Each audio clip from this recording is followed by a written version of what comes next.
하시는 이 저 박묘라 그 조교가 이제 일 때문에 좀 못 오고,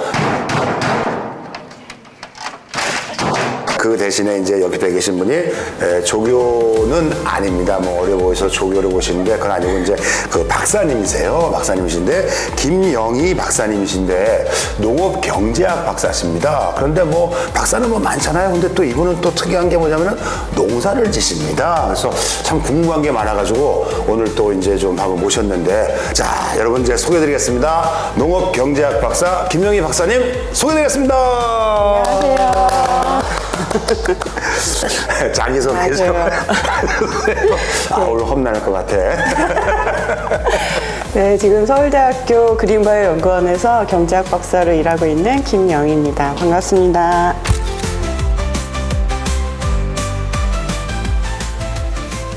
그러면 제가 알기로는 이제 농사도 지신다 그랬잖아요. 네. 그런데 그 박사랴, 네. 농사지랴, 그 어떻게 그 다 가능하신 겁니까? 농사는 이제 부업으로 시작한 거고요. 농업을 하다 보니까 농사를 너무 몰라갖고 더 연구를 하고 싶어서 이제 농사를 짓게 됐는데 농사가 너무 재밌어갖고 이제 더 어느 쪽으로 비중이 이쪽으로 더 많아지는 것 같아요. 그래요? 네. 근데 개인적으로 궁금한 거는 네. 보통 이제 농업 박사님 그러면은 그 남성들이 좀 많지 않습니까? 맞아요. 제가 95학번인데요. 무슨 일이 있었던 겁니까? 살면서? 제가 이제 서울대학교 농경제학과 9학번인데요. 처음에 학교를 들어갔더니 저희가 40명 정원에 여자가 딱 3명인 거예요. 그리고 그때만 해도 서울대의 여성 비율이 20%밖에 안 됐거든요. 그런데 이제 저희는 워낙 더 적어갖고. 그러니까요. 네. 그렇게 해서 농업을 시작하게 됐습니다. 그렇게 해서 네. 그냥 대학 간 김에 농업을 시작해요? 그래서 처음에는 제가 원래 농경작과를 들어가려고 한 게 아니라 성적이 부족하다 보니까 서울대 가고 싶고 그래서 이제 농대를 선택하게 된 건데. 내가 있잖아. 우리 박사님 선배 될 뻔했어. 내가 사실 저 낙성대 있는 사람. 좋은 대학이에요, 낙성대. 고등학교 때부터 그 낙성 약수터에서 서울대를 바라보면서 네. 우리 아버지 소원이 서울대를 바라보면서 그 성적이 안 나왔습니다. 근데 사실은 뭐 성적대로 가셨다고는 하지만 이렇게 박사까지 하시고 농업까지 하시는 거는 보면 우리가 잘 알지 못하는 어떤 뭐 운명의 뭐 신의 계시가 아니었겠느냐. 뭐 그런 느낌도 좀 들고 있는데 뭐 동의하십니까? 그렇게 깊이 생각하는 타입이 아니에요. 네, 아니, 그게 필이 오는 게 오늘 여러분들 이거 잘 보셔야 되는 게 보통은 이제 이 출연자들은 가발을 안 씁니다. 근데 뭐 본인이 또 쓰시겠다고 원래 이걸 썼어요. 근데 보니까 오늘 이걸 쓰셨는데 내 안경이 이게 더 어울리나 봐. 그래서 제가 웜톤이어갖고 노란색을 쓰니까 더 노래 보이는 거예요. 확실히 박사들은 피곤한 게 아는 게 많어. 뭐 저 컬러 진단도 하셨나 봐. 네. 나는 쿨톤이라 그랬나? 웜톤이라. 난 오렌지색이 어울린다 그랬는데. 아니에요. 선생님도 웜톤이신데 이거 쓰셔서 망했어요. 망한 거예요?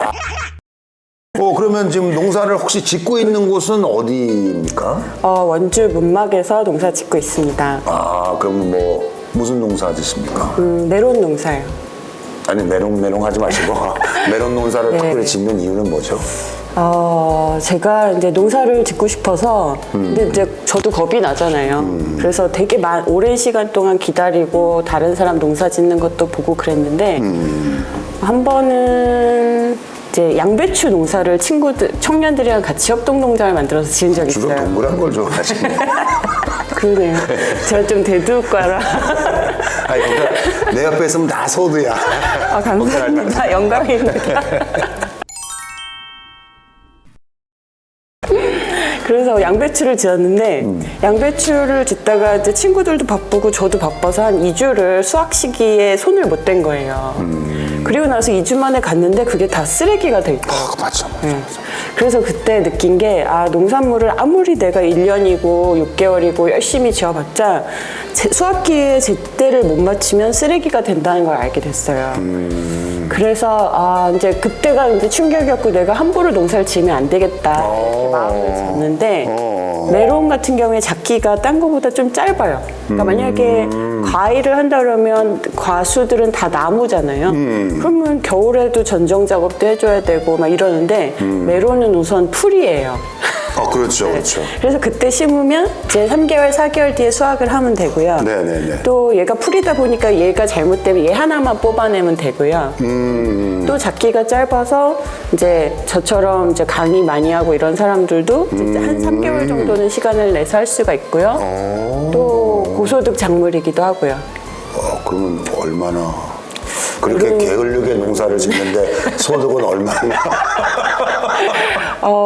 글쎄요. 아니, 뭐, 각지마다 그 도매 시장으로 내냐, 소매로 내냐, 이게 다 다르지만, 네, 괜찮은 농사입니다. 메론 말고 다른 거는 뭐 이렇게 또 돌배랑요. 돌배는 왜 하십니까? 제가, 전통주 갤러리 부관장을 한 적이 있었어요. 여러분 이제 차라리 양파를 키우시는 게 까도 계속 나오는 바쁘시네요. 어쨌든 그러니까 저희가 이제 어쨌든 농업에서 제일 큰 문제가 쌀이고요. 그렇죠. 쌀이 너무 많이 남아 돌아서 이거를 어떻게 먹게 하든지 뭐 해야 되잖아요. 그래서 이제 쌀을 어떻게 하면 소비를 늘릴까, 그거를 연구하다가 제가 이제 프랑스에 한 달 동안 출장을 간 적이 있었거든요. 근데 가도 끝이 없이 포도밭이 있는데 이걸 다 누가 먹겠어요. 그런데 보니까 그게 다 와인으로 들어가고요. 그렇죠, 네. 그렇죠. 우리가 포도를 한 송이만 먹으면 배부르죠. 근데 와인에는 포도가 10송이, 30송이가 들어가요. 그렇죠.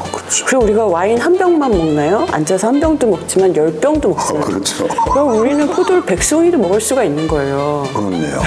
그래서 그때 이제 생각으로 우리가 쌀 소비를 하려면 이거를 술로 만들어야겠다.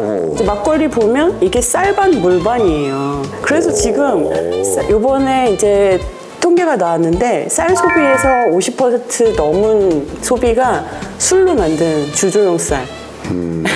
그래서 이제 그게 벌써 뭐 3, 4년 전이었으니까 그렇게 해서 이제 쌀로 술을 만들어야겠다 이 생각을 하게 됐고, 또 스페인을 갔었는데 거기서는 와인을 만드는데 사과랑 배로 많이 만드는 거예요. 네. 근데 이제 와인을 이제 그 날씨 온난화가 되고 기후 변화가 될수록 사람들이 탄산음료를 더 많이 마신대요. 정말요? 네. 그래서 이제 사과랑 배는 시드르라 그래서 탄산 와인이 이제 스페인은 대세더라고요. 그래서 이제 우리도 기후 온난화가 되니까 그러면 이제 탄산 와인을 준비를 해야 되잖아요. 네네네. 그런데 이제 스페인에서도 뭐 사과 와인이 더 우세하지만 거기서 더 고품질은 배 와인인 거예요. 배가 향이 좋아서. 그래서 우리 전통주에도 문배주라는 술이 있거든요. 문배주 있죠. 이강주라는 술도 있고.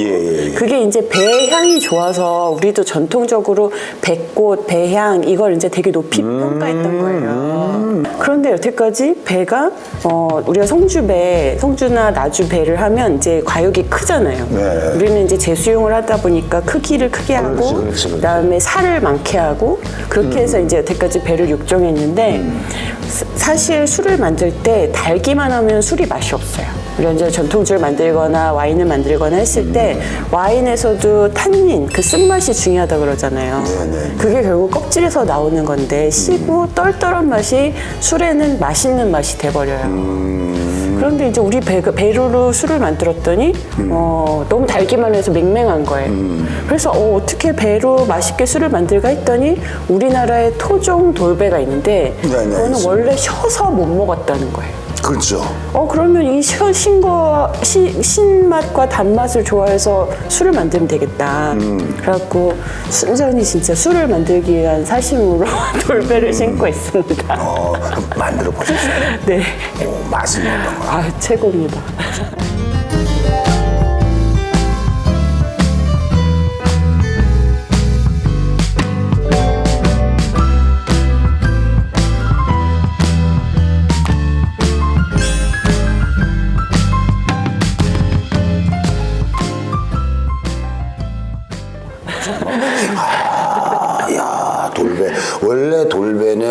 그냥 자연인 같은 방송 보면 그냥 따가지고 저 효소 발효시키고 뭐 그런 쪽으로 많이 썼었잖아요. 근데 와, 되게 좋은 얘기를 들어서. 네, 우리나라가 갈수록 세계가 종자가 중요해지고 있어요.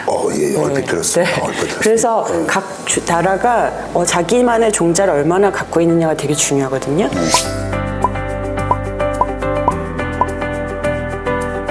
그런데 콩이 우리나라가 고향이에요. 고향의 원산지는 우리나라, 동북안. 그다음에 쌀도 지금까지 가장 제일 오래된 쌀이 발견된 곳은 우리나라. 근데 토종 돌배도 우리나라가 원산지고요. 그다음에 달에도 우리나라가 원산지예요. 달에는 네. 뭐 이렇게 들어봤습니다. 그래서 이런 토종 종자를 이용해서 뭐 식품을 만들든 또 약품을 만들든 건강기능식품을 만들든 그러면 로열티를 안 내도 되잖아요, 외국에. 그렇죠. 네. 너 등록해야 되는 거야, 네. 돌배? 다 등록은 돼 있어요. 돼 있어요. 네. 그래서 이런 걸 좀 더 상품화 시키는 게 우리 농촌을 부자로 만드는 게 아닐까. 제가 알기로 옛날에 라일락도 네, 맞아요. 미국으로 미쓰리 라일락. 가서 그렇게 된 네. 거고 뭐 가뭄비 나무가 그것도 네. 비슷한 것도 있고 또 하나는 달에도 그쵸. 저도 저 군대 있을 때 달을 처음 먹었는데 야 이게 키위인데? 맞아요. 근데 그 가져가서 뭐 네. 키위 됐다고 우리나라에서 뭐 그러고. 우리나라랑 중국의 많은 게다레라는 거를 그 호주, 뉴질랜드의 육종학자가 관상용으로 처음에 가져간 거였어요. 그러니까 보기도 예뻐서. 그래서 처음에 70년대에 가져갔는데 그때는 잘 안 팔렸대요. 네. 그런데 이 키위나 이 다래가 영양이 되게 좋아요. 네. 그래서 이제 최근에 인기가 많은데 사실 키위보다 더 영양이 많은 게 우리나라 토종 다래거든요. 포정다래. 네. 그리고 요새 같은 경우에는 이제 키위는 껍질을 까야 되잖아요. 근데 다래는 껍질 채 먹는 거잖아요. 네, 맞아요. 그래서 요새 젊은 사람들한테 오히려 더 좋고 또 다래에는 여러 가지 기능성 물질이 있는데 식이섬유나 이제 유산균이나 이런 게 제일 많은 걸로 나와서 지금 변비 환자, 뭐 다이어트에 최고로 나오고 있어요. 오, 야, 박사님 오시니까 그냥 콘텐츠가 막 어마어마하고 좋은 것 같아. 그래서 이제 돌배를 하시고 달에 하시고 네. 돈 되는 건 다 지금 네. 손 대고 계시고 근데 그렇게 열심히 안 해서 수학은 뭐 근데 사실 목적 자체가 네. 본인의 어떤 이 수익보다는 이제 우리나라의 어떤 이 저 농촌의 어떤 고소득 창출을 위해서 하시는 거니까. 네. 그러니까 오. 제가 돈을 벌 것 같으면 이제 다른 사람한테 추천을 해드리는 거죠. 그러니까 먼저 해보시고 네. 아 이건 되게 좋은 컨셉이시다. 그런데 또 이제 궁금한 게 있잖아요. 그 95학번이시잖아요. 네. 그러면 내가 8일이니까 네. 그러니까 이제 나이 차가 좀 나잖아요. 네. 근데 시골에 가실 때 네. 혼자 가셨어요? 아저씨. 네네네. 왜냐면 제가 이제 이렇게 농사를 짓게 된 게 코로나 때였거든요. 네. 코로나 때 제가 이제 평소에 기농기촌 교육을 하고 있었는데 코로나 때 되니까 이제 다른 기농기촌 강사님들이 너무 나이가 많으셔서 줌 강의가 어려우셨던 거예요. 그래서 이제 제가 줌 강의를 너무너무 많이 하게 됐어요. 원래 그렇게 기농기촌 강의가 많진 않거든요. 근데 그때 전국의 기농기촌 강의를 제가 줌으로 혼자 하다 보니까 그때 따져보니까 제가 6개월 동안 강의를 200회를 했더라고요. 그래서 막 180일 동안 200회 강의를 하니까 막 하루에 두 번, 세 번. 독식이네. 그냥 쓸었다, 뭐 찢었다, 뭐 와. 네, 그래서 이제 그때 기농기촌을 하시는 분이 얼마나 많은지를 이제 알게 된 거예요. 그리고 그때 기농기촌 하신 분이 문화기획자라든지 자영업 그렇지. 식당 하시던 그렇지, 분들이 그렇지. 이제 이게 다 문을 닫으면서 들어오시고 그때 제일 특이했던 게 하나가 있는데요. 여성이 너무 많이 들어오는 거예요. 평소에도 이제 기농기촌 강의를 해보면 여자는 별로 없거든요. 근데 그때 보니까 여성 수가 너무 많은 거예요. 그래서 이거 웬일이지? 그랬는데요. 이제 그때 지표를 보면 이제 코로나가 호흡기 질환이잖아요. 네. 그래서 노인들이 사망하실 때 제일 사망을 많이 하시는 이유가 호흡기 질환의 합병증이 와서 돌아가시거든요. 근데 코로나 시기에 사회적 거리 두고 손 잘 씻고 마스크하고 이러다 보니까 노인들조차도 사망률이 떨어진 거예요. 그런데 한 연령대의 사망률만 높아졌어요. 뭐죠? 어딜까요? 20대, 30대 여성이었어요. 왜요? 이제 이 친구들이 취직할 때 정규직에서 많이 밀리잖아요. 그래서 서비스직으로 갔는데 서비스직이 락다운을 하니까 이 친구들이 결국 갈 데가 없어서 그런 극단적 선택을 한 경우. 그래서 이제 그런 지표를 보고 이 기농기촌에 여자들이 많이 온 걸 보니까 이게 이제 연결이 되면서 와, 이 친구들 진짜 갈 데가 없겠구나. 그런데 저는 그 전까지 기농기촌 할 때 제가 경제학자니까 수학이나 정책, 수치만 얘기를 했는데 이 친구들이 진짜 죽는 거 대신에 목숨 걸고 농촌 오는데 그러니까 너무 미안한 거예요. 그래서 이제 제가 기농기촌 이제 이렇게 여성들이 앞으로 많아질 건데 그걸 좀 미리 경험을 해봐야겠다. 그래서 좀 현장을 아는 강의를 해야겠다도 생각을 하게 됐고요. 그러다 보니까 이제 제 이 귀농 컨셉이 여자 혼자서 할 수 있는 농장이잖아요. 그러다 보니까 이제 남편도 하나도 못 오게 하고 일부러 못 온 거예요? 네네네. 그분도 오는 걸 본인도 오는 걸 원하지 않았던 거예요? 제가 이제 지금 결혼 20년 차인데요. 정말요? 근데 이제 이때까지 살아보니까 이 친구가 똥손이에요. 예. 네. 그래서 이제 도움도 안 되는데 자기가 못하다 보니까 맨날 쉬라 그러잖아요. 근데 농촌에서는 농업이라는 거를 제 나름대로 정의를 내려보면 그 식물의 속도에 저를 맞추는 거거든요. 얘가 꽃 피울 때 꽃 따주고 뭐 잎 나올 때 잎 따주고 그런 건데 이제 그러니까 힘들어도 해야 되는 일들이 있잖아요. 있죠. 근데 이 친구는 계속 쉬라 그러니까 도움이 하나도 안 되는 거예요. 그래서 이제 제발 오지 마라. 여기 내가 알아서 하겠다. 이렇게 될 겁니다. 근데 이제 저희 부모님을 한 번 초대를 했어요. 근데 처음에는 저희 부모님도 서울 사람이라 이제 농장을 제가 한다 그래도 그냥 그 꿈속에 있는 텃밭 정도 그 정도로 생각을 하고 영화에서 보는 거고. 그러다가 이제 저희 농장을 와서는 제가 규모가 크니까 1000평이거든요. 아이고야. 그러니까 그 다음부터 울고 가시는 거예요. 이걸 다 어떡하냐면서 막 우시고 그래서 사인은 욕 안 먹었습니까? 아니 처음에 이제 이런 거 다 이건 이제 제가 하고 싶은 일을 허락해 준 것도 사실 고마운 다 사인 거잖아요. 다시지. 그래서 이제 부모님은 1년에 딱 한 번만 오시는 걸로 요새. 사실 이렇게 또 미모에 또 박사님이 또 시골에서 혼자 또 계신다는 것 자체도 사실은 쉽지 않은데 네. 우리가 흔히 또 이제 고민 중에 하나가 뭐냐면 귀촌 귀농하시는 분들이 지역이 계신 분들하고 이렇게 잘 소통하고 융화하는 문제가 되게 좀 어렵잖아요. 네. 뭐 그런 뭐 토세 아닌 토세 뭐 그런 걸 혹시 뭐 경험해 보셨는지 그 얘기가 좀 사실 제일 궁금합니다. 저는. 이 얘기하면 밤새야 되는데. 괜찮아요. 네. 뭐 그렇게 이제 저희는 뭐 이렇게 한번 좋은 분을 이렇게 모시면 물고 안 놓습니다. 물고 안 놓습니다. 그러니까 밤 새셔도 됩니다. 이제 제가 어떤 분이 이제 메론을 가르쳐 주신다 그래서 이제 그 동네로 가게 됐는데 그런 인연이 있었군요. 네. 근데 막상 들어보니까 그분이 안 가르쳐 주시고 이제 농기계를 빌려 주시기로 했는데 막 가져가 버리시고 이런 일들이 생겼어요. 뭐지? 왜 그렇지? 저도 잘 모르겠는데 하여튼 이럴 순 있어. 네. 정말 왔네? 아니 그건 아니고 그건 제가 아니고. 뭔가 실수를 했겠죠 그분한테. 네, 왜 화나셨는지 모르겠지만 하여튼 이제 중요한 네. 얘기다. 네, 하나만 그쵸. 전부 더 중요한 얘기다. 왜냐면 이게 세대 그분이 연령이 좀 있으신 분이니까 네, 이게 네. 이 연령 차에 따라 네. 소통 방식이 다른 문제가 분명히 있어요. 네. 그러니까 나이 들면 우리가 흔히 통적으로 얘기하잖아. 나이 들면 괜히 삐진다고. 근데 네. 그분 입장에서 괜히 삐지는 게 아니야. 그분이 맞아요. 살아온 소통의 방식에 우린 좀 안 맞는 게 있는 그렇죠. 거고. 그리고 박사님 스타일을 보니까 네. 이렇게 그 야무지게 할 말 따다다 하는 스타일이야. 그러니까 그게 뭔가 그랬을 수 있어. 이거는 정말 네.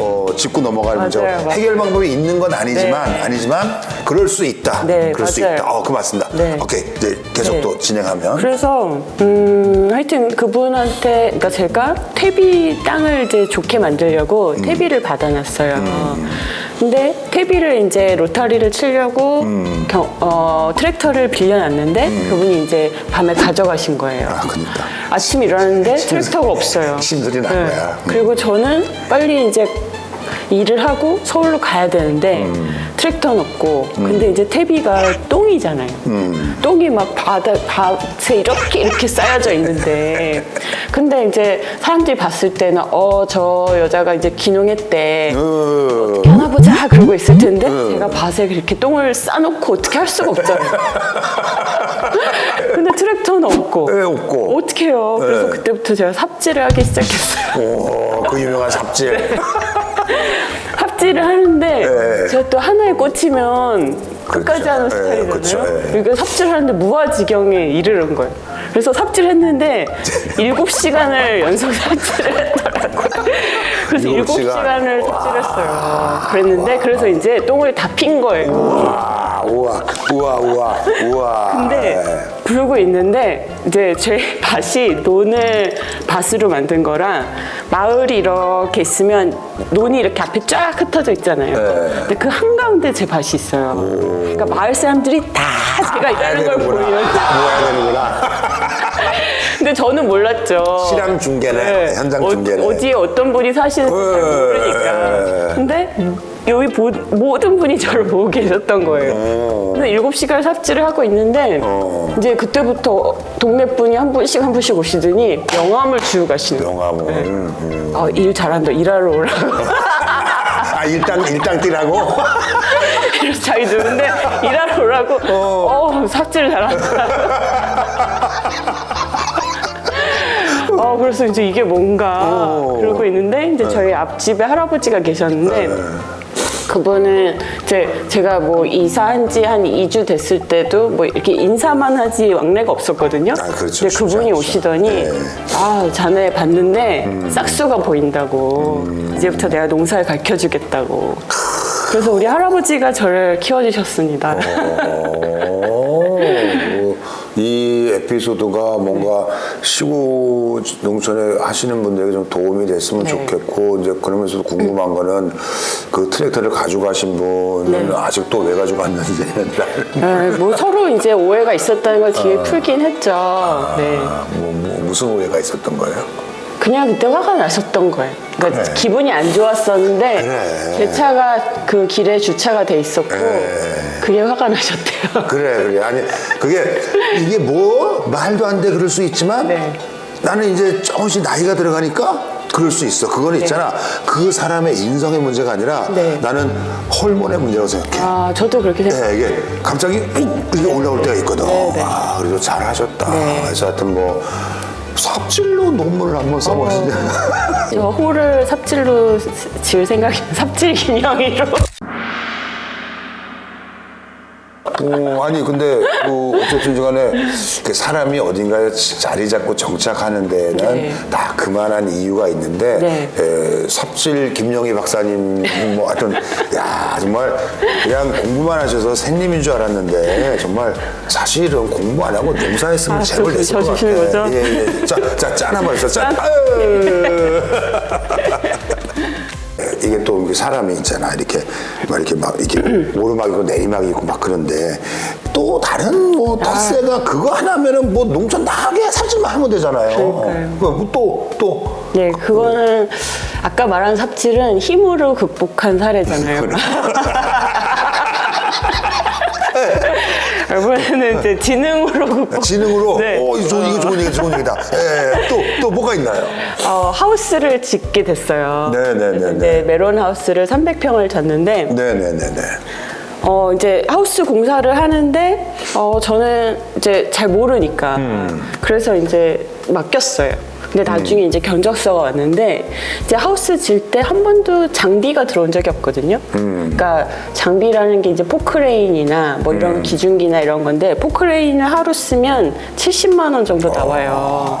왜냐하면 이제 기름도 되게 많이 먹고 그다음에 그 일하시는 분 인건비도 있잖아요. 이제 견적서를 받았는데 장비가 하루도 안 들어왔는데 장비를 5일치를 집어넣으니까 이게 공사비가 350만 원이 뻥튀기가 되는 거예요. 그렇죠. 그래서 이제 그걸 제가 잡아낸 거잖아요. 그러니까 그 다음부터 이제 봉사를 할 때 이제 저는 이 문과라 사실 그런 거 잘 모르는데 도면도를 읽어야 되는 거예요. 아, 도면도를. 그래서 이제 비닐하우스면 이제 파이프가 70cm에 하나씩 들어가니까 몇 개의 파이프가 들어가겠다. 이런 걸 이제 계산할 수 있어야 되더라고요.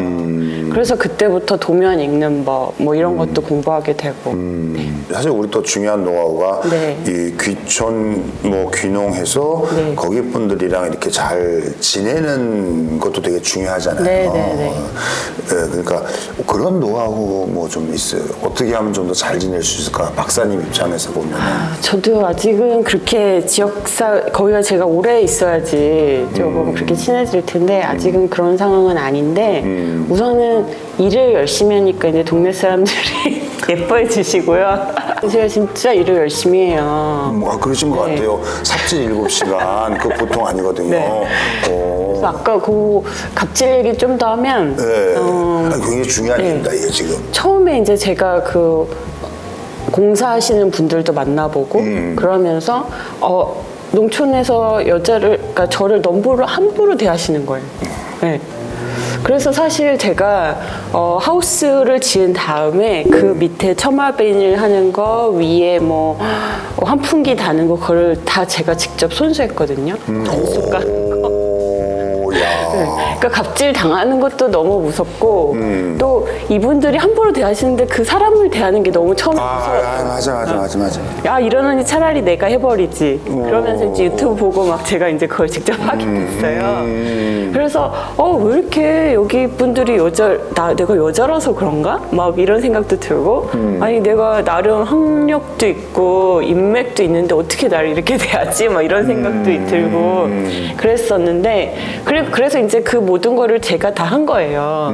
그리고 이제 밭에 퇴비 뿌릴 때 뭐 왕겨나 이런 것도 이제 제가 직접 다 이제 뿌려서 한 100포대 정도를 이제 제가 직접 뿌렸거든요. 진짜 운동을 해보지 그랬어요. 운동 잘합니다. 그러니까 네. 운동을 했던 게 훨씬 더 나았을 것 같은 느낌이 들어. 옛날에 제가 대학 처음 들어가서 이제 헬스클럽 가는데요. 네. 그때 이제 그 선생님이 나중에 이제 저를 교육을 해주시더니 바디빌더 나가보자고. 근데 제가 이제 거기다 단백질까지 보충하면 정말 이게 어쨌든 그래서 그 뭐 왕겨도 제가 다 되고 그랬어요. 그래서 이제 뭐 동네 건축하시는 분이나 이런 분 만날 일이 별로 없었죠. 제가 이제 도움을 요청하지 않았으니까. 그리고 나서 이제 한 1, 2년 뒤에 그분들을 다시 만났는데 너무 잘해주시는 거예요. 옛날에 그렇게 함부로 하셨던 분들이. 처음에 간 본 거네. 그래서 왜 그런가 했더니 얘는 나한테 도움을 요청할 수밖에 없어. 그렇게 생각을 하신 거죠. 근데 제가 힘쓰는 걸 다 제 혼자 했잖아요. 그러니까 이제서야 이게 된 거예요. 그래서 쟤는 나한테 도움을 요청하는 애가 아니고 이제 그러면 이제 농사는 자기 혼자서도 질 수 있으니까 팔로나 다른 거는 도움을 줄 수 있는 사람이 되겠다 하니까 그때서야 좀 바뀌신 것 같아요. 뭐 인맥 있고 박사님이고 힘이 있고 삽질 잘하는 분들이 귀농 귀촌하는 건 아니지 않습니까? 그런 분들 평범한 능력 소유치의 분들이 이 귀농을 하시면 제일 먼저 이거는 좀 해야 된다 이렇게 해야 된다 네. 그런 거 뭐 좀 한 말씀 해주시면 되게 도움이 될 것 같아요. 그죠? 그래서 이제 제가 여러 번 갑질도 당하고 그러면서 이제 스스로 다 하게 된 거죠. 그러니까. 그래서 트랙터도 제가 혼자 몰고 그다음에 포크레인도 하고 또 용접. 용접. 용접. 네. 그러니까 그 사이에 생활 기술을 엄청 배운 거예요. 그래서 이제 제가 귀농귀촌 교육을 가면 특히 이제 여성분들한테 농촌에서 이제 뭐 공사를 한다고 사람을 부르잖아요. 그러면 만약에 이제 저희 농장도 하우스가 100m예요. 어우, 엄청 길죠. 네, 제가 우리 하우스 질 때 우리 애들한테 얘들아 내가 비 와도 100m 달리게 할 수 있는 거 만들어줄게. 그러면 이제 뭘 하나 고치려면 한 손 아무것도 안 하는 사람이라도 잡아줄 사람이 필요해요. 맞아요. 그러니까 꼭 두 분이 오세요. 그러면 한 분의 인건비가 농촌에서 거의 25만 원이니까 두 분 오시면 만약에 이분이 와서 아무것도 안 하고 이거는 다른 여기를 하십시오 해도 출장비는 50만 원이 나가는 거예요. 그렇지. 그래서 이제 안 되겠다. 그래서 이제 제가 스스로 하기 시작했고 지금 생각해 보면 그 전략이 되게 유효했던 것 같아요. 그래서 목공, 철 만든 용접, 이건 이제 저희가 하우스가 다 파이프고. 그렇죠, 맞습니다. 네. 그다음에 농촌 안에서 뭐 뚝딱뚝딱 만들려면 미장이랑 시멘트랑 또 목공이랑 이거는 필수니까 이제 기술센터나 그런 데서 꼭 배우셨으면 좋겠어요.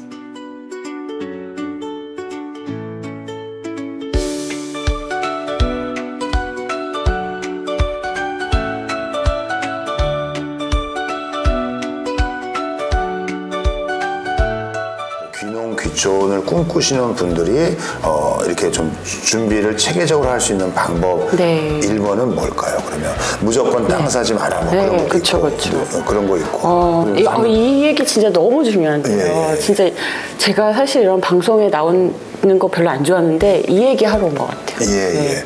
제가 또 잘 끄집어내지 않습니까? 선생님 최고. 네. 감사합니다. 아까 말씀드렸듯이 농업이라는 게 작물의 시간에 나를 맞추는 거잖아요.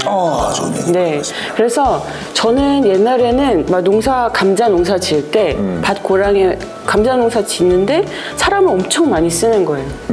밭 고랑에 한 아줌마씩 다 넣고 같이 이렇게 가잖아요. 아니 농사 지을 때 내가 혼자서 이렇게 한 고랑 한 고랑 하면 되지. 왜 저렇게 사람을 대규모로 써야 돼? 저 돈 아깝다 이렇게 생각을 했었어요. 근데 막상 해보니까 얘가 꽃피는 시기, ip이 나오는 시기는 되게 2, 3일이란 말이에요. 네. 그때 딱 해야지. 안 그러면 그 시기를 놓치면 아무리 열심히 모종을 키워놔도 소용이 없는 거예요.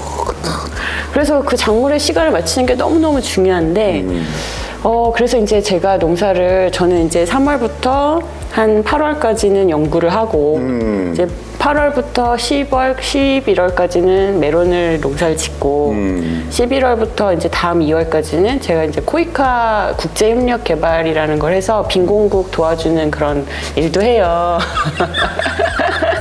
그래서 이제 12월부터 1, 2월까지는 제가 웃는 이유는 저의 그 삶과 너무 달라서 너무 바쁘게 지내셔서 존경하는 그런 의미고 농사를 이제 한 번밖에 못 짓는 거예요.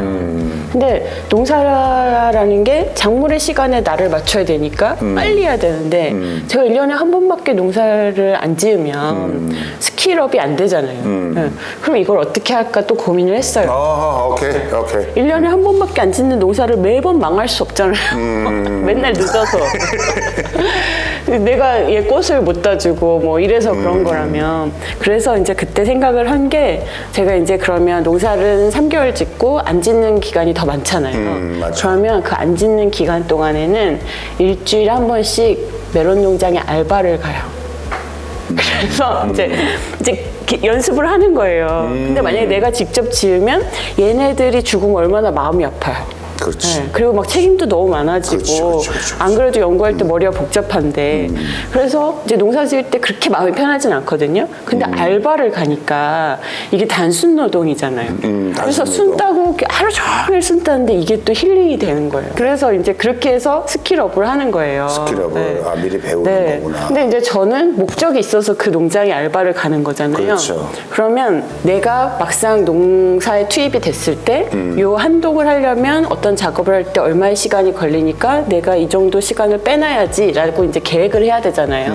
그럼 이 한 고랑을 할 때 대충 얼마가 시간이 걸리는 걸 계산을 해야 되는 거예요. 그러니까 이제 저는 요 한 고랑에 순따기를 한다. 그러면 이제 초를 재면서 하는 거예요. 몇 분이 걸리나.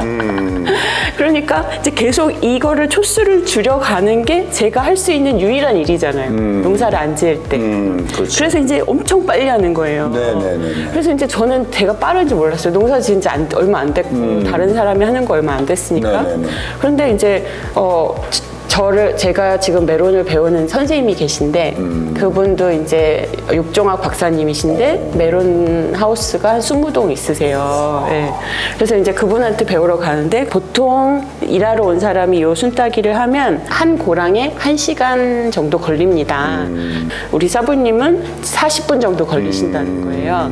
하우스 안에는 4고랑이 있으니까 4고랑. 보통 4고랑을 다 하면 4시간이 걸리잖아요. 근데 제가 1시간 만에 간 거예요. 네. 그걸 내고랑을 네. 내가 빠르다는 걸 이제 알게 된 거죠. 도봉순인데. 맞아요. 도봉순인데. 그리고 나서는 이제 그분이 제가 이제 그분 일하러 갈 때는 이제 집에서 5시에 출발해서 이제 그 농장에 6시에 도착을 하거든요. 그럼 6시부터 이제 12시까지 아침에 6시간 일하고 점심을 먹어요.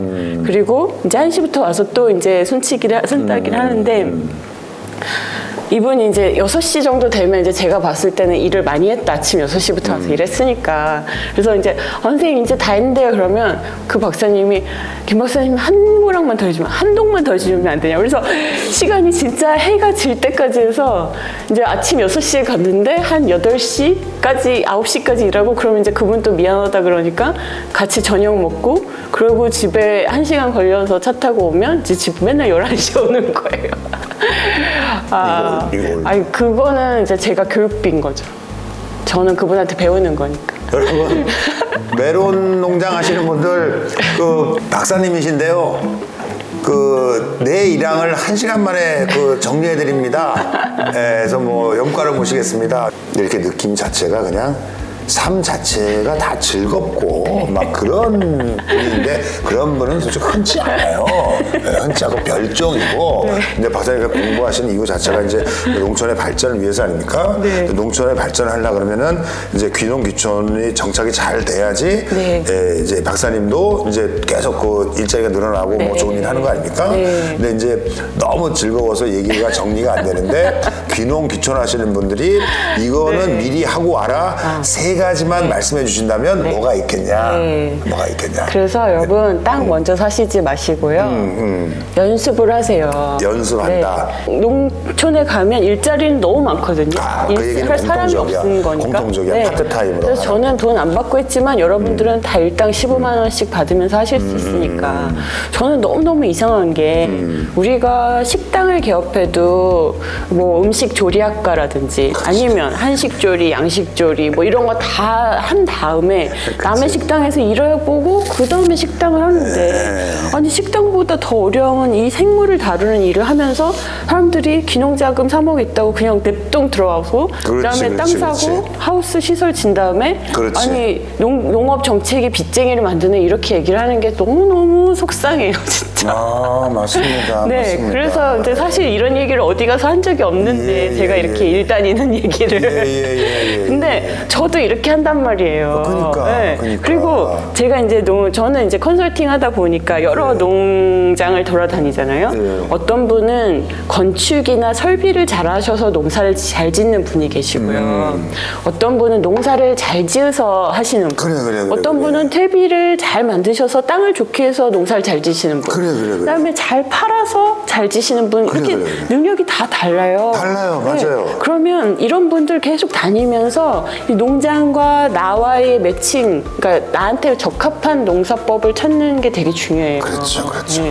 그래서 좀 일 좀 다니시고 많이 준비하시고 그다음에 요새 스마트팜 밸리라 해서 교육 시설도 되게 많거든요. 많죠. 내가 이제 농사를 하나도 모르면 그런데 가서 사실 저처럼 이렇게 운이 좋아서 우리 할아버지 같은 분을 만날 수 있는 행운을 가진 사람도 몇 안 되고 그러면 지금 이렇게 돈 주면서 가르쳐 주는 데가 너무 많은데 그런 데서 이제 배우시고 그래야 되는데 조금 이제 농사를 너무 모르시니까 그런 실수를 하시는 것 같은데 요새 젊은 친구들 보면 농업을 제조업이라고 생각하는 것 같아요.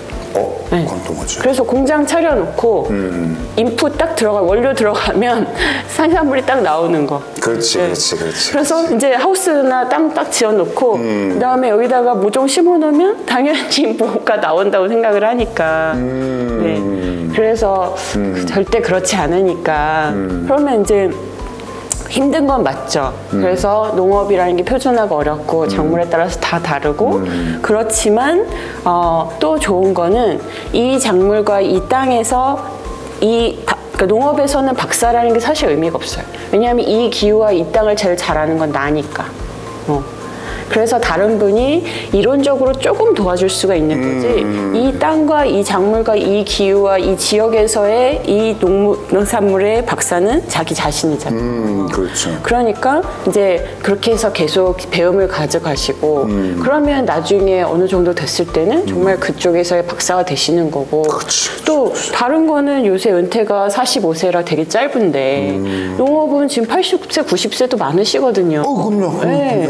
그러면 기농기촌 교육 1년도 안 돼서 막 받고 그래 가서 망하지 마시고 공부 많이 하시고 그다음에 다른 데 가서 돈 많이 받으면서 일 하시고 그래서 내가 내 농장을 설계할 수 있고 나한테 맞는 장봉을 찾을 수 있고 내가 가고 싶은 지역을 찾을 수 있을 때 그렇게 들어가시면 되는데 우리 청년들 왜 이렇게 단순하게 생각하시고 급하실까? 급해. 네.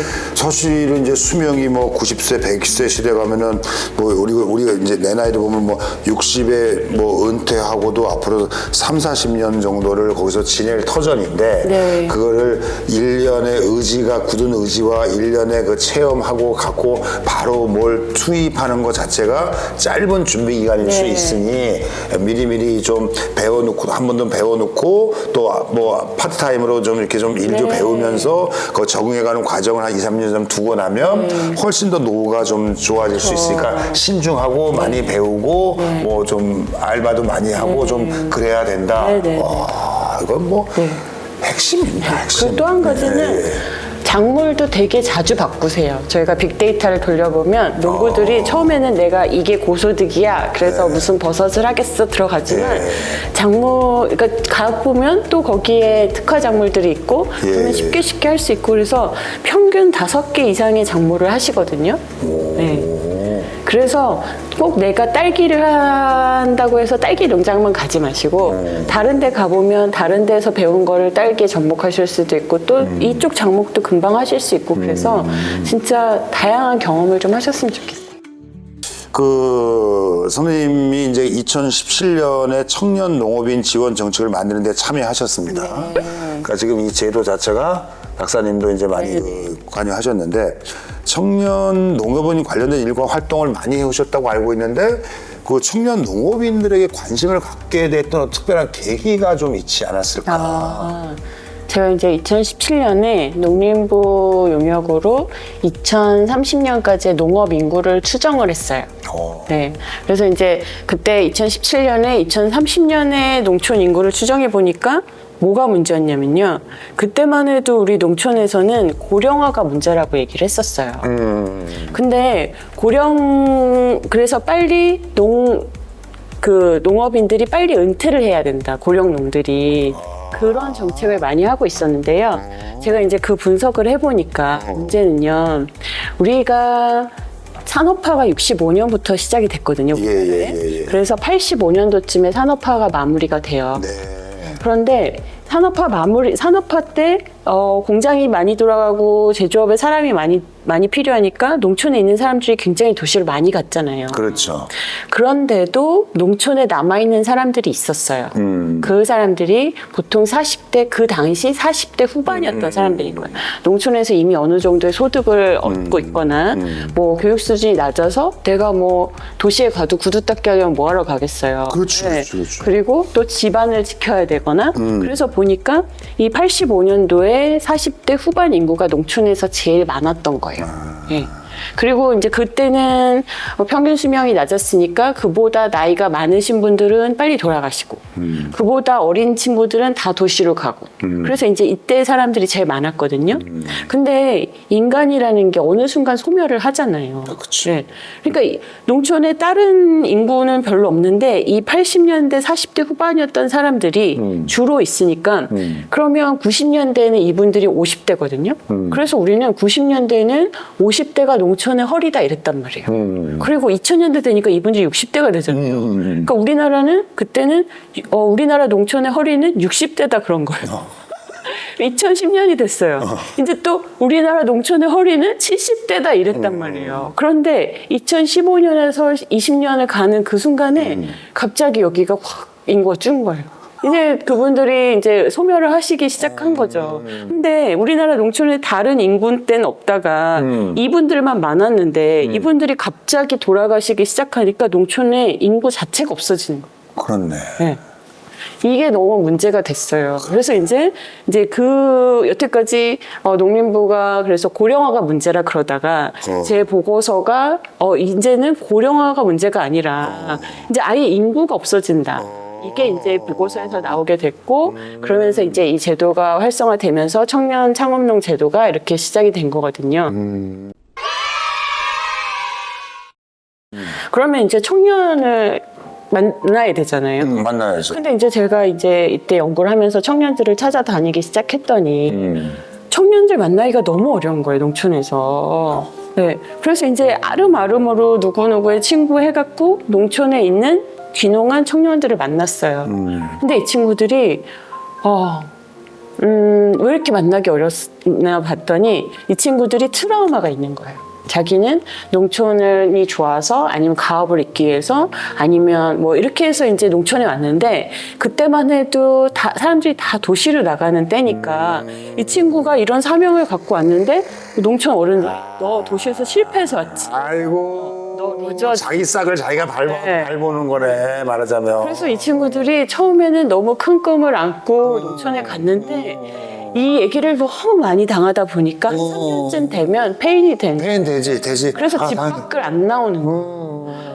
그래서 이제 그런 상황이 있다는 걸 알고 너무 가슴이 아팠어요. 그래서 이제 저희가 청년농부 네트워크라는 것도 만들고 그러면서 이제 청년들을 이제 모으기 시작했죠. 그래서 이제 그때 처음 만났던 친구들이 지금은 엄청 유명해져갖고 그래서 이제 그 트라우마를 딛고 나온 친구들이 지금은 이제 스타 농부들이 되었고. 말 들어보면 있잖아. 그런 생각 나는 거야. 작물에 때를 맞춰야 된다 그러잖아. 네.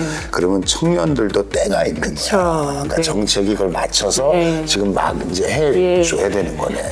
그러니까 박사님이자 우리 선배님은 그냥 단순한 뭐 매론 농사 뭐 힘세고 그런 게 아니라 어떻게 보면 농촌이 살아야 뭐 이 나라가 사는 게 맞는 것처럼 우리나라 이 농촌의 뭐 선각자 뭐 그런 아니에요. 뭐 그렇게 부정은 안 하십니다. 제가 힘이 세다 보니까. 근데 우리 이제 청년 좀 계속 한번 들어가 봅시다. 네. 야, 뭐 마침 무슨 뭐 공중파의 진지한 프로 같다. 저요. 그냥 가는 데까지 가볼게. 그러면 사실 이게 청년 농업에 대해서 사실 저도 도시인이잖아요. 뭐 사람들이 오해를 해서 농촌으로 보는데 도시인인데 그렇게 큰 관심을 갖지는 않았었는데 여기 2년이 돼서 이렇게 좋은 말씀 듣다 보니까 이게 중요하구나 느꼈는데 지금까지 만드신 그 청년 그 농업 정책이 잘 운영되고 있는 건지 네. 좀 더 이렇게 보완이 해야 되는 건지 네. 그게 또 좀 궁금해요. 저는 이제 농림부가 굉장히 잘 했다고 보고요. 예. 네, 그래서 이제 청년들이 많이 들어왔다고 생각을 하는데, 이제 요새 보면, 그러니까 농업의 경영주들은 굉장히 많아요. 그런데 일할 사람들이 없는 거예요. 그치. 네.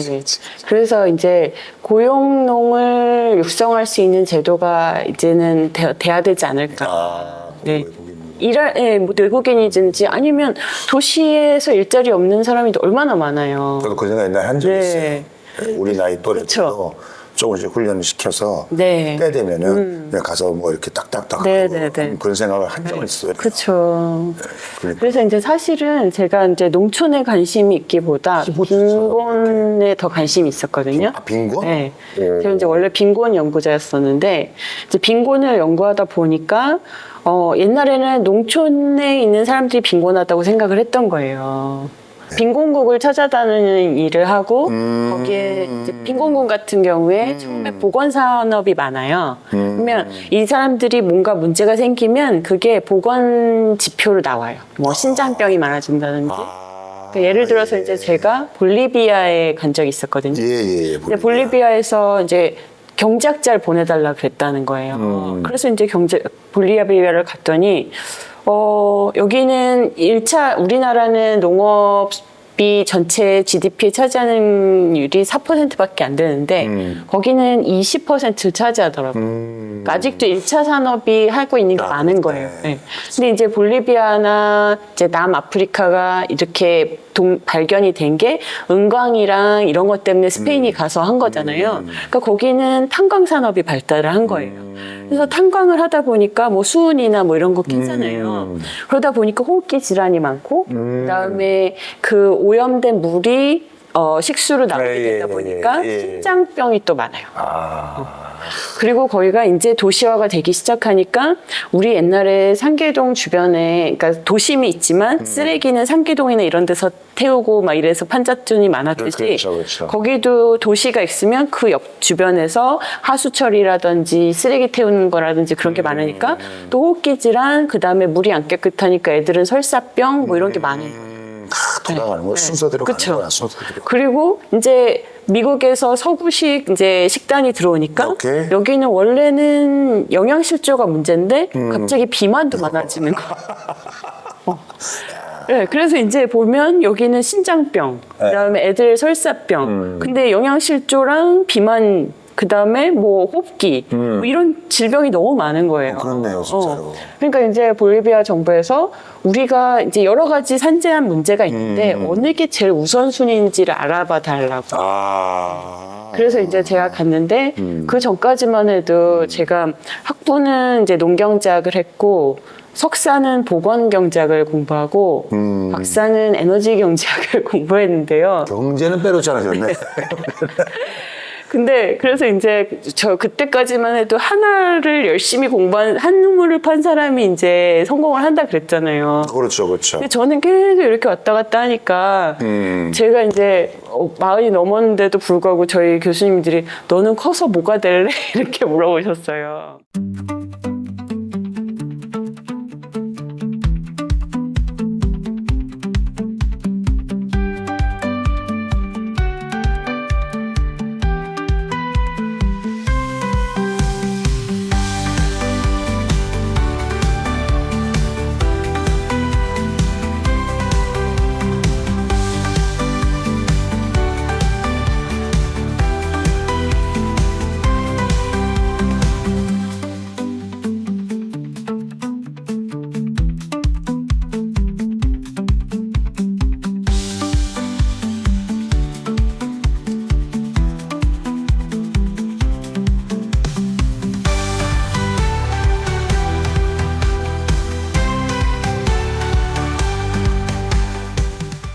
볼리비아를 가서 이걸 봤더니 어떤 빈곤국에서 문제는 보건 지표를 나와요. 그래서 이제 보건 지표를 하다 보면 뭐 교육이라든지 뭐 식생활 개선 뭐 이런 걸 하잖아요. 그런데 이 교육으로만 끝나지 않고 끝나면 결국 그러니까 보건 지표를 해서 이 사람을 치료를 해줘요. 근데 치료를 해줘도 이 사람의 생활 자체가 바뀌지 않으면 또 병원 발생해요. 그러면 결국 교육 그다음에 교육 다음에는 소득을 증가시켜줘야 되는데 이 빈곤국에서는 그게 농업이더라고요. 그래서 볼리비아 가서야 내가 보건 그다음에 농업 또 에너지 이걸 다 공부한 게 결국은 빈곤 전문가구나 그걸 느끼게 조지훈 씨의 그 시 3호의 맨 마지막 구절이 이 모든 걸 미리 알고 정하신 하나님의 뜻이다. 뭐 이제 그렇게 되죠. 근데, 네. 근데 우리나라 농촌이 빈곤합니까? 그래서 이제 저는 그때 서울 사람의 입장으로서 농촌이 빈곤하다고 생각을 했었던 거죠. 근데 그렇죠. 막상 이제 제가 빈곤이라는 거를 다뤄보고 했더니 농촌이 빈곤하는 게 아니라 이제는 도시가 더 빈곤한 거예요. 그렇죠. 네. 왜냐하면 우리나라는 제조업이 발달하면서 이렇게 발전을 해왔는데 이제 우리나라의 제조업은 줄어들고 서비스업이 60% 이상이거든요. 그리고 도시에는 도시가 생긴 이유가 제조업 클러스터 때문에 생긴 거잖아요. 부산, 울산. 그런데 제조업이 빠지면서 일자리가 없는 거예요. 그러면 일자리는 없는데 여기에서 고령화는 계속 되고 있고 이런 고령자들이 더 이상 할 일이 없잖아요. 그래서 사실 이제 제가 아까 농사를 짓게 된 것도 제가 빈곤을 연구하면서 이런 노부부가 있어요. 근데 은퇴를 하시면 기껏해야 퇴직금 1, 2억 받고 오시는 거잖아요. 근데 1, 2억으로 할 수 있는 건 CU 아니면 닭튀김이에요. 그런데 이미 이제 뭐 10,000명당 뭐 몇 개의 점포가 있어야 적정한데 여기에 이미 있는 상태에서 계속 거기에 더 들어오니까 다 같이 망하고 그렇게 되는 거죠. 그러니까 이제 제가 짧은 시간에 정리를 하자면 이 빈곤 문제에 눈을 뜨게 된 계기는 이제 볼리비아에 가서 그렇게 돼서 이제 우리나라로 와서 농촌이 빈곤한 줄 알았더니 사실 도시가 더 빈곤하더라, 그죠? 그래서 이제 박사님 대안으로는 이 도시 빈곤 계층들이 이제 이게 농촌과 잘 좀 연계가 되면 그 문제가 좀 해결될 수, 그러니까 일타쌍피로 잡을 수 있다. 좋아. 그 아주 취지는 좋은데 그러면 과연 그 농촌으로 내가 갔다고 쳐요. 그러면 내가 거기서 빈곤하지 않은 삶을 살 수 있는 그 노하우를 연구하시는 거잖아. 체험해 보시고. 그래서 뭐가 있냐는 얘기. 그래서 이제 제 농장이 하우스라면 노부부가 할 수 있는 최대한이 그 정도라고 생각을 해요. 실험실이네. 그리고 이제 일도 다니는 것도 제가 일당도 알아보고 각 지역마다 또 일당이 다 달라요. 또 비닐하우스 짓는 비용도 각 지역마다 다 달라요. 그래서 이제 그런 데이터도 정리할 겸 그래서 이제 그걸 실험을 해보는데 실험. 그래서 보니까 이제 제가 이런 노부부들이 농촌에 가시면 어떨까 이 얘기를 예전부터 많이 했는데 사람들이 야 그게 다 되겠어? 그랬는데 제가 그래서 직접 들어가 본 거죠. 그래서 거기서 살면 하우스를 짓는데 얼마 걸리고 그다음에 집을 구하는데 얼마의 비용이 들고 그렇게 해서 수익은 얼마 정도 나고 했더니 한 작기 그러니까 1년에 만약에 2작기를 지으신다면 전문 용어 나온다. 이제 한 4천 정도 버실 수 있겠더라고요. 그리고 농촌은 각종 지원금이 많아서 굶어 죽진 않아요. 근데 도시는 제가 보면 이제 앞으로 도시의 고령화가 농촌은 아까 말씀드린 대로 제일 고령자였던 세대가 이제 가시고 이제 농촌에는 고령자 별로 없거든요. 근데 이제 도시의 고령화율이 앞으로 더 빨라질 거예요. 그렇지. 그리고 농촌에서는 뭐라도 할 일이 항상 있는데 도시는 폐지 줍는 거 외에는 없잖아요. 이 말이 맞아. 그러니까 우리가 뭐 정책을 위반하는 그 자리는 아닙니다만 생각님의 아이디어를 말하자면 농촌 활성화는 투트랙으로 가야 된다. 그래서 이제 도시의 은퇴자들이 가서 한 10년, 20년 좀 버텨주고 그 다음에 청년 농들이 가서 이제 주축이 돼가야 된다. 맞아요. 그리고 선생님 그리고 진짜 선생님 천재인 것 같아요. 투트랙을 어떻게 여기서 꺼내셨지? 이 투트랙이 중요한 이유가요. 농촌 김대현입니다. 이 농촌의 청년농들이 새로운 농업을 시도하는 것도 물론 중요한데요. 농업 말고도 그 지역의 생활이 되려면 자영업자들이 있어야 되잖아요. 근데 이 자영업자들이 만약에 식당 하는 청년, 햄버거집 하는 청년, 세탁소 하는 청년이 거기 가려면 기본 인구가 돼야 돼요. 그렇지. 그러면 서울에서 괜히 비싼 집 눌러 앉지 마시고 거기에서 농장을 하시든 텃밭을 하시든 산을 다니시든 그러면서 거기에 소비 세력이 돼주시고 버스 타주시고 그렇지. 이용해 주시면 이런 인구를 대상으로 우리 청년들이 서울에서 막 진짜 그 비싼 임대료 내고 안 하고 여기에서 싼 임대료에 그렇게 돈을 벌 수 있는 터전도 생기거든요. 어차피 그 지역에 들어간 예산은 뭐 계속 들어가니까 장수 인구가 뭐 더 많은 인구보다 돈이 더 많이 들어간다는 내가 그 방송도 좀 심각하게 내가 왜 심각하게 뭔지 보거든요. 그래, 나 소름 끼치려고 그래. 맞아. 그러면서 그 지역을 정말 살기 좋은 그 지역으로 새로 창조해 가는 거야. 그렇지? 그러니까 인구가 너무 줄면 행정 비용이 너무 많이 드니까 이제 없어지는 거예요.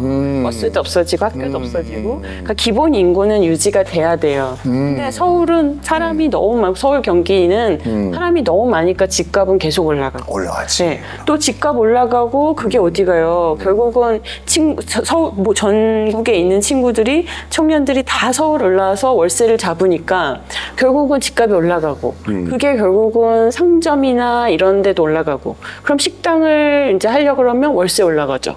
그러면서 이제 그 월세가 어디에 반영이 돼요? 식사에 반영이 되잖아요. 그러면 식사값이 올라가고 그러니까 사는 사람들은 생활비가 더 올라가고 이게 악순환이 계속 된단 말이에요. 그 있잖아, 박사님, 제가 어차피 유튜브니까 뭐 말 막 해도 되잖아요. 근데 사실은 그 농촌 지역을 살리려고 그러면, 활성화되려면 기존에 지금 계신 분들이 이제 오픈을 해서 왜 이렇게 묘종 잘 키우듯이 새로운 이주민들을 좀 이렇게 좀 네, 키워줘야 되잖아요. 네. 그런 거에 대해서는 뭐 좀 어떤 좋은 어떤 뭐 정책 방향을 어떻게 가져가면 좋을까요? 그래서 지자체들이 이제 많이 깨어났어요. 그렇습니까? 네. 오. 그리고 또 기존에 계신 지역민들도 이제 그러니까 지금 오늘 우리가 하는 이 방송도 네, 그런 네. 정책의 효과잖아요. 그렇죠, 맞습니다, 맞습니다. 그리고 이제 저와 같은 연구자들도 지역에 가면 지역민들한테 선생님들이 여기서 오래 사시고 지금 버스가 안 끊기고 이 버스를 계속 이용하시고 그렇지, 그렇지. 면사무소가 안 없어지려면 귀농귀촌인들이 와야 이게 그렇지. 됩니다라고 얘기를 해주시고 그렇지. 있고 또 귀농인들한테는 여러분들이 나이 들어서 TV만 보는 게 아니라 그렇지. 내 삶을 풍요롭게 네. 이렇게 할 수 있는 방법은 또 여기 지역민들하고 잘 사시는 그렇죠, 거고 그렇죠. 또 이분들이 여태까지 이 지역을 잘 유지시켜 왔기 때문에 그렇지, 우리가 인정해줘야지. 예, 인정해줘야지. 그 지역이 좋은 거잖아요. 그러면 이제 그것도 인정해 드리고 해야 된다고 말씀을 드리고 있어요. 아, 소통이 중요하네. 제가 소통 전문가 아니 근데 보니까 그런 게 이제 신경이 좀 쓰여. 그러면 이제 뭐 이 또 하나 이제 조금만 끌었다 갑시다. 예, 이러면 우리가 얘기를 진짜 많이 해서 제가 하고 싶은 걸 다 하고 있잖아요. 그러니까 부러워요. 네, 근데 이제 제가 제 대학 때 진로를 결정할 때도 그때는 이제 고시가 인기였을 때니까 그쵸, 그때. 사시, 행시, CPI 그러니까 회계사까지. 회계사까지. 제가 근데 저한테 뭐가 맞는지 몰라서 학원을 다 다녀봤어요, 세 개를. 부모님 힘드셨겠다. 이 부모님이 제가 대학 가면서 이제 대학 가면 이제 원조 없다. 그래서 이제 제가 다 과외를 하고 했는데요. 오, 야. 그래서 이제 사실 그 농자를 제가 힘들었다 그랬잖아요. 그래서 처음에 이제 과외 가면 이제 학부모님들이 무슨 과 나오셨어요? 그렇지. 그때만 해도 그 농자가 너무 싫었던 거예요. 그렇지, 그래서 그렇지. 농을 조금 이렇게 그 농경제학과요 이렇게 얘기를 할 정도로 이해합니다. 그렇게 농경제과를 싫어했었는데 지금은 너무 좋은 거예요. 그러니까. 네. 왜냐하면 제가 지금 먹고 그다음에 바라보고 하는 것들이 그러니까 제가 느낀 걸 그대로 연구를 할 수가 있고요. 그러니까. 그다음에 또 지역 축제나 이런데 뭐 파급효과 평가러 가면 네, 또 지역 축제 다니잖아요. 그 저희 술도 마시고. 네. 그래서 제가 전통주 계열 부반장이었고 그래서 제가 전통주 소믈리에, 전통주 주조사, 그다음에 뭐 바리스타 자격증 다 있죠. 그거 뭐죠? 포크레인 자격증. 중장비 네. 면허. 예. 또 전통주 소믈리에, 전통주 소믈리에, 전통주 주조사, 주조사, 식초 주조사. 식사 주조사. 이건 사실 맥락은 같다. 식초나 네, 전통주나 맞아요. 뭐 약간의 차이니까. 예. 그래서 이제 제가 엊그제 시험을 봤는데요. 네. 이제 식초도 만들고 술도 만들고 그러다 보니까 이걸 예쁘게 DP를 해야 되잖아요. 그렇죠. 그래서 일요일 날 제가 그 바텐더 자격증 필기 시험을 보고 왔어요. 이제 다음 달에 실기 봐야 되는데 이 난관을 어떻게 펼쳐야 할지 매일 쉐이킹하고 있습니다. 오, 야. 하여튼 뭐 이 관련된 자격증만 해도 뭐 어마어마하시고. 오. 그러니까 제가 농경제과 갔는데 여자가 없는 과에 저 혼자 있었기 때문에 너무 편하게 즐겁게 살았고 그 친구들이 사실 저를 키워준 거예요. 그 친구들이 제가 농촌을 싫어하지 않게. 왜냐면 서울 사람 4명이고 나머지가 다 시골 사람인데 처음에 이제 저는 서초동에 살았는데 이제 만약에 강남역에서 베스킨라빈스 가고 영화극장 가는 게 너무 당연한데 대학 갔더니 친구들한테 너 재밌는 얘기 좀 해봐 그랬더니 막 개구리 잡은 얘기하고 막 뱀 잡은 얘기하고 그랬는데도 불구하고 이 친구들이 저를 다 지켜주고 이렇게 해줬기 때문에 제가 농촌을 싫어하지 않고 그 친구들한테 관심을 갖고 그 친구들이 사는 지역에 대해서 더 관심을 갖게 된 것 같아요. 우리 농경제과 저를 키운 건 파라리 학교였습니다. 너무 감사하고 우리 선후배 교수님 너무 감사드려요. 그 농경제과 동기들이 몇 명입니까? 40명이요. 그분들은 거기 왜 왔답니까? 혹시 아나요? 뭐 큰 뜻을 품고 온 분도 있고. 다 저랑 비슷한 이유였어요. 근데 지금은 저희 거 되게 좋아요. 그럼요. 네. 그럼요. 하여튼 뭐 그런 얘기는 해주시고, 그 다음에는 이제 이렇게 선배님 이야기를 보면 너무 삶을 즐기시는데 농업과의 만남이 뭐 운명적이다라는 생각이 드는데 그 한 사람 김영희로서 지금까지 자신을 한 단어 혹은 한 문장으로 한번 정의를 좀 내리신다면 어떤 게 할 수 있을까요? 이게 호기심 천국. 삐삐롱 스타킹. 이런 모습으로 앞으로 10년, 20년, 30년 계속하면 저는 함부로 이런 표현을 쓰지 않는데 지금은 이제 막 안에서 에너지 작용하는 것 같고 이제 10년, 20년 후에는 정말 아주 멋진, 아주 잘 이게 숙성된 그런 모습이 될 것 같은데 네. 꼭 돼야만 된다. 우리나라 농업을 위해서. 이미 너무 잘하시는 분들이 많으셔서요. 저는 이렇게 재미있는 일 찾아서 하다 보면 또 좋아지지 않을까. 저는 그렇게 보지 않습니다. 항상 이 발전되려면 이렇게 올라가기도 하지만 가다가 이렇게 네. 상상도 못하는 일로 이렇게 올라가야만 뭐 그런 거에 충분하다. 뭐 저는 그 생각이 좀 드는데 혹시 그 선배님 앞으로의 이 모습도 지금 이제 앞으로 모습 얘기하는데 궁금한데 앞으로는 선배님은 어떤 꿈을 갖고 계십니까? 지금은 제가 이제 바텐더 자격증 따서 병을 잘 돌리고 싶습니다. 오늘 최선을 다하면 뭐 큰 그게 뭐 되는 것처럼 바텐더 그러면 바텐더는 지금 뭘 연습하십니까? 바텐더는? 지금요. 돌리면서 얘기해 보십시오. 아직 그 정도는 수저 돌리고 있는 중이라서요. 수저. 우리나라 술이 이제 처음에 쌀 소비로 많이 했잖아요. 네네네. 그런데 제가 IMF 때 소비를 분석을 해보면 맥주도 안 팔리기 시작하더라고요. 진짜 모든 주류의 판매가 소주 빼고 이제 다 줄어드는 거예요. 근데 우리 전통주가 쌀을 중심으로 하고 있고 그래서 가격이 비쌀 수밖에 없어요. 그리고 특히 이제 증류주, 만약에 안동소주다 그러면 쌀을 증류해야 소주가 나오는 거거든요. 그러니까 이제 와인을 증류하면 브랜디가 되고 막걸리를 증류하면 소주가 되고 그다음에 맥주를 증류하면 위스키가 되는 거예요. 그렇지. 네. 맞습니다. 그러면 이제 우리 소주는 막걸리를 증류한 거니까 증류해서 나오는 거는 4분의 1도 안 되거든요. 그러니까 이제 안동소주가 비쌀 수밖에 없는 거죠. 쌀을 막걸리를 이만큼 만든 다음에.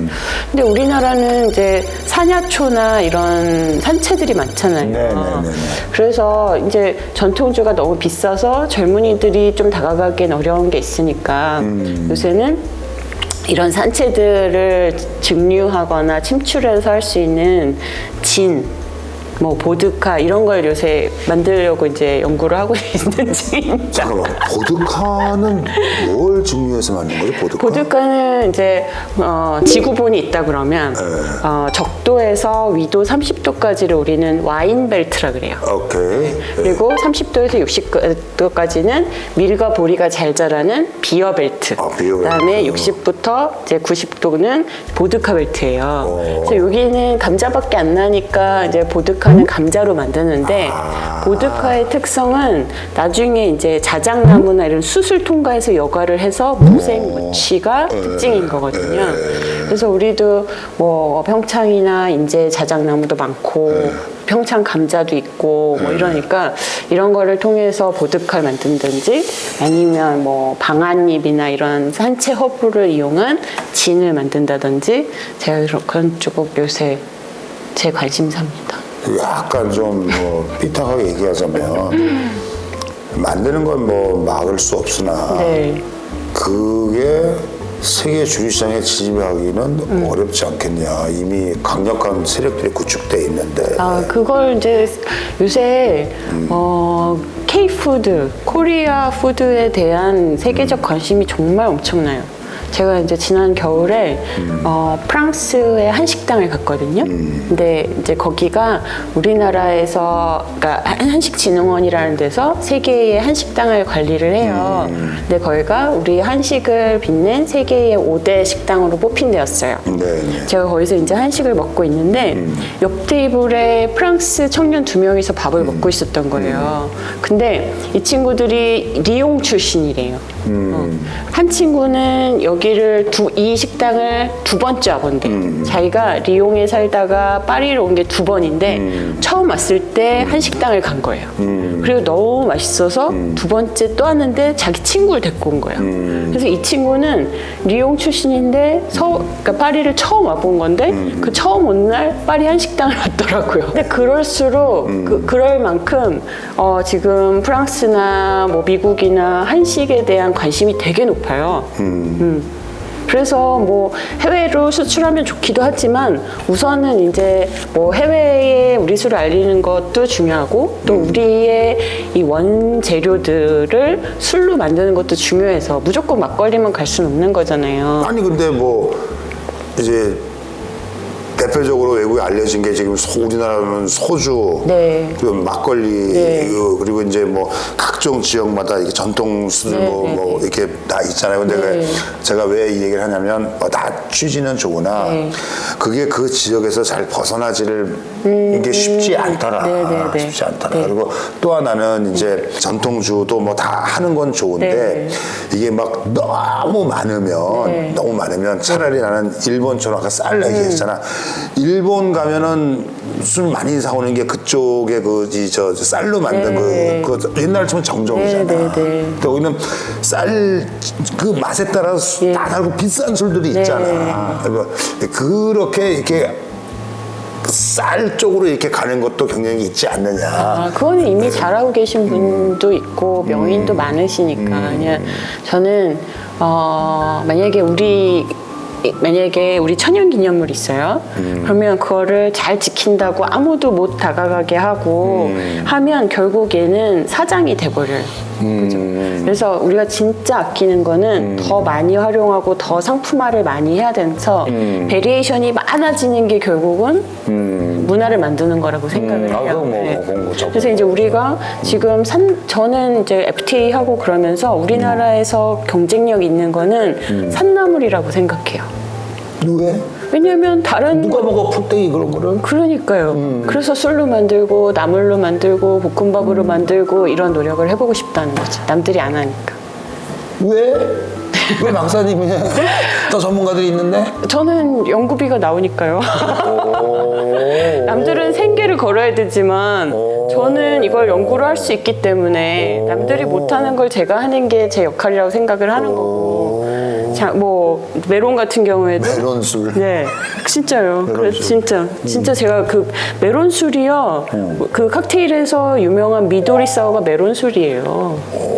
그래서 제가 이제 미도리가 이제 일본어로 그린이란 뜻인데 그래서 우리 메론으로 술도 만들어보고 잼도 만들어보고 커드도 만들어보고 근데 제가 이제 아무리 생각해도 주변에서 막 다 사업을 하라는 거예요. 네. 근데 저는 사업에는 제가 재미가 없더라고요. 저는 이렇게 제가 만들어보고 재미있으면 될 것 같으면 이분 주고 저분 주고 그래서 약속했다 이거. 이분 약속했어요. 이거 약속했어요. 그래서 이제 저는 연구를 많이 하는 게 제 역할인 것 같고요. 네. 그런 취지라면 네. 뭐 박사님 하시겠다는 네. 거에 대해서 저도 힘은 없지만 쌍수를 들어서 이제 환영을 합니다. 네. 환영을 하고 제가 이제 자꾸 좀 이렇게 뭐 이렇게 뭐라 그래 좀 트집을 잡는 거는 농촌 활성화도 급한데 그 사명이 있으셔야 되는데 아, 그게 아니고요. 그게 아닙니까? 네. 농작물은 파지가 굉장히 많이 나와요.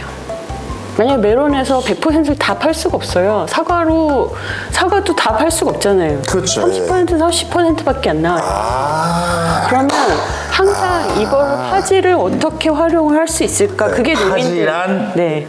못 쓰는 것, 못 못 쓰는 파는 거, 거. 예, B급, C급 뭐 그런 점 것들. 하나만 브로콜리에 점 하나만 나와도 못 판단 말이에요. 우리 그것도 의식은 좀 바꾸긴 네. 해야 돼. 그래서 이제 그런 거를 제가 이제 뭐 세계도 많이 다니고 많이 본 제가 연구하고 알려드리는 게 제 역할이지 않을까 싶어요.